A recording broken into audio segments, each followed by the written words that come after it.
네, 시선집중 듣고 계신 시각 8시 26분 지나고 있습니다. 요즘 가장 많은 분들이 관심을 가지고 있는 20대 국회 전반기 특수활동비 사용 내역 공개하라. 근데 법원 판결에 불복하고 국회가 항소를 했습니다. 일명 이게 국회의원 쌈짓돈인데 이거 근절하겠다고 선언한 문희상 의장의 개혁 의지가 이제 의심을 받고 도마에 올라갔습니다. 특수활동비 내역을 공개하라는 요구가 왜 받아들여지지 않고 있는지 시민단체 세금도둑 잡아라 대표이신 하승수 변호사와 얘기 나눠보겠습니다. 안녕하십니까? 네, 안녕하십니까? 네. 시민단체 차원에서 20대 국회 그 전반기 특수활동비 공개를 하라 이렇게 소송을 제기했거든요. 예. 법원에서는 공개하라고 판결을 내렸지 않습니까? 그렇습니다. 예. 지난 7월 19일 날 서울행정법원에서 공개하라는 판결이 났는데요. 네. 근데 이제 안타깝게도 말씀하신 것처럼 어제 8월 9일 날 국회에서 항소를 해서 네. 다시 또 항소심 재판을 해야 되는 상황이 됐습니다. 네. 또 그러면은 결과 나올 때까지 또 지연이 되겠네요. 네, 뭐 최소 1년 이상은 아마 대법원까지 만약 간다면 1년 이상은 지연이 될 것 같고요. 네. 뭐 그만큼 이제 국민들이 그 국회 특수활동비에 대해서 좀 알 수 있는 시기는 더 늦춰지게 될 것 같습니다. 네. 예, 이게 국회에서 이렇게 했다는 게 참 이해가 가지 않는군요.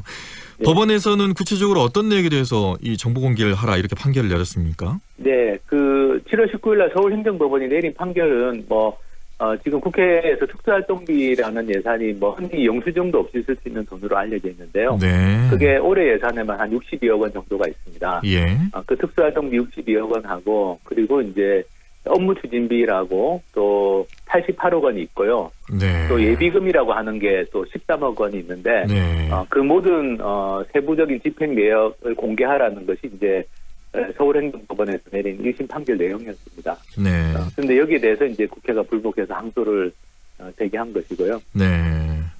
아니 국민의 세금으로 어디에 쓰여져 있는지에서 좀 알고 싶다는데. 네네. 네. 법원에서도 비공개할 이유는 전혀 없다라고 본 겁니다. 말씀하신 것처럼 국민 세금이니까. 네. 네. 궁금한 건 당연한 건데. 네네. 그 전에 근데 특수활동비 내역이 공개된 사례가 있지 않습니까?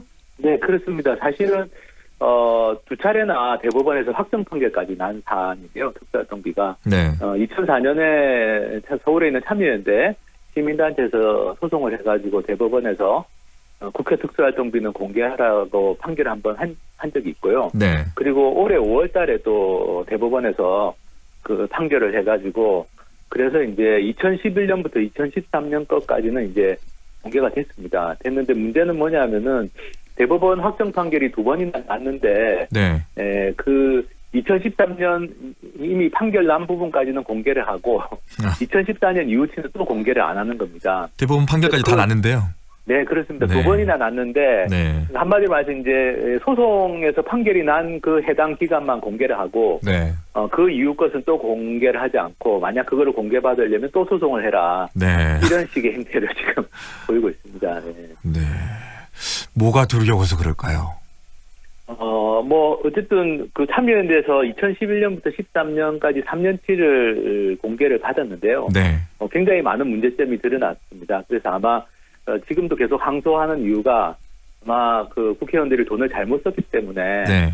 그걸 감추려고 항소하는 게 아닌가 생각합니다. 당시 나왔던 문제점들이 어떤 것들이 나왔습니까? 참여연대에서 공개받은 3년치 자료를 보면요. 네. 일단 여당이나 야당, 거대 정당의 원내대표들은 한 달에 한 수천만 원씩을 받습니다. 네. 그 돈을 어디에 썼는지는 전혀 보고할 의무도 없고요. 그리고 국회 상임위원장 같은 경우는 월 600만 원 정도를 대체로 받아갔습니다. 그리고 마찬가지로 이제 어디에 썼는지는 알 수가 없습니다. 그리고 사실은 수령인이 확인되지 않는 돈도 꽤 많이 있습니다. 네. 그냥 국회 사무처 공무원이 받은 걸로 돼 있는데 네. 실제로 공무원이 그걸 썼을 리는 없고요. 예. 그래서 그렇게 누가 최종적으로 그 돈을 쓴 건지 확인이 안 되는 돈도 수십억 원 이상이 존재하고. 네. 그래서 그 참여연대에서 공개받은 3년치 자료를 보면 그야말로 이건 진짜 쌈짓돈이고 정말 국회의원들이 아무렇게나 쓰고 심지어는 사적으로 횡령을 하더라도 알 수가 없도록 그렇게 돼 있는 걸로 나와 있습니다. 네. 국회도 특활비 때문에 이렇잖아요. 예, 네네. 저희 그 광주시도 이제 그 재량 사업비라는 게 있거든요. 네네네. 예, 좀 비슷한 성격이에요. 근데 이제 네네. 물론 이제 저희도 이제 다음 주부터 알아보겠습니다만은 다 영수증 네네. 처리하셨겠죠. 그리고 뭐 네네. 예, 철두철미하게 다 하셨기 때문에 네네. 뭐별 그런 다른 뭐는 없을 거라고 생각합니다만은 그래도 저희가 좀 알아보려고 네네. 합니다. 네, 그것도. 근데 지자체에서 쓰는 돈은 문제가 많기도 한데요. 네. 그렇지만 이제 최소한 영수증은 붙여놓고 그 돈이 누가 어떻게 썼는지까지는 나오게 돼 있는데요. 저희도 그럴 거라고 생각하고 있습니다. 예. 예, 아마도 그럴 걸로 생각하는데 국회 특수활동비의 문제점은 네. 아예 그 자체를 알 수가 없도록 돼 있다는 영수증도 없고 아하. 실제로 그 돈을 어디에 썼는지도 확인이 불가능한 네. 그래서 좀 약간 아마 뭐 지자체 예산의 문제점도 많겠지만 좀 더 훨씬 더 좀 심각하다고 할 수 있을 겁니다. 네. 국회의원들 개개인에게 평균적으로 어느 정도나 있습니까? 갑니까? 그러니까 이 특수활동비는 모든 국회의원들이 다 똑같이 사용하는 돈은 아니고요. 네. 300명 전원에게는 1년에 600만 원씩을 나눠준 걸로 되어 있고요. 네. 그리고 이제 나머지는 말씀드린 것처럼 주로 이제 의장, 부의장, 원내대표, 상임위원회 위원장 이런 분들이 이제 어떤 국회 안에서 직책을 맡고 있는 사람들이 많이 사용한 걸로 그렇게 되어 있습니다. 그러면은 의석수가 많은 쪽에서 더 많이 가져갔겠네요. 네, 예, 거대 정당 원내대표는 한 달에 한 3천만 원 이상씩 3천만 원 정비를 받아가고요. 네. 1당 2당 정도 되면 그리고 네. 말씀드린 것처럼 상임위원장은 월 600만 원 그리고 아직 밝혀지지 않은 건 의장이나 부의장이 얼마씩을 썼는지는 아직 밝혀지지 않고 있습니다. 네. 상당히 많은 돈을 아마 썼을 걸로 짐작하고 있습니다. 이 정도 되면 이제 문희상 의장은 이렇게 내놔야 되는 거 아닙니까? 당연히 이제 문희상 의장님이 네. 취임하시면서 네. 특수활동비를 개선하겠다고 했는데요. 네. 근데 지금 그런 이야기는 안 나오고 있습니다. 지금 이제 국회에서는 좀 소수정당, 네. 정의당이나 바른미래당은 반납했기도 하고 반납하겠다고 하고 있는데요. 네. 거대 정당 원내대표들이나 국회의장 같은 분들은 반납하겠다는 말씀 아직 안 하고 있습니다. 어떤 개선책 같은 것도 내놓지도 않았습니까? 네, 어제 그저께 이제 여야당에서 회동을 해가지고 개선책이라고 내놨는데요.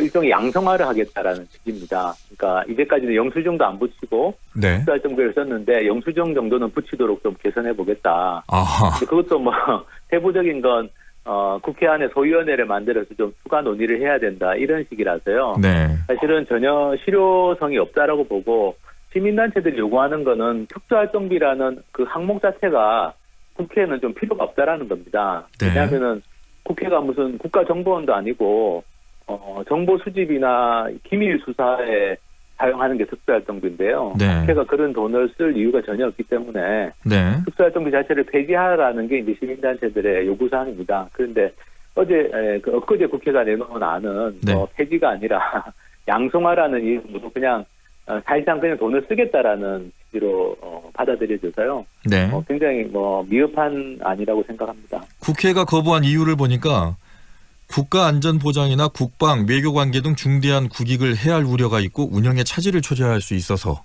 네네. 국회가 그러니까 변호사님 말씀하신 대로 무슨 정보기관 네네. 같은 느낌. 예.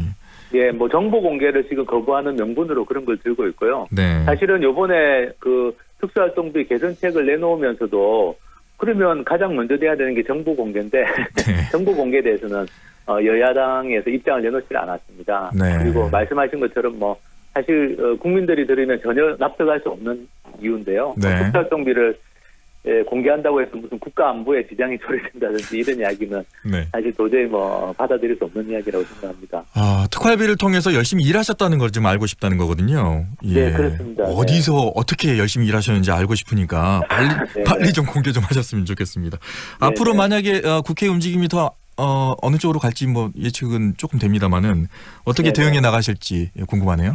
네, 일단 지금 현재 상황으로 봤을 때는 아마 20대 국회에서 사용한 특수활동비 같은 경우는 네. 최대한 공개를 늦추려고 계속 항소하고 상고하고 이렇게 하지 않을까 싶고요. 네. 그래서 이게 이제 이런 식으로 계속 반복되어서는 안 되기 때문에 네네. 이번에 그냥 정보 공개 소송만이 아니라 네네.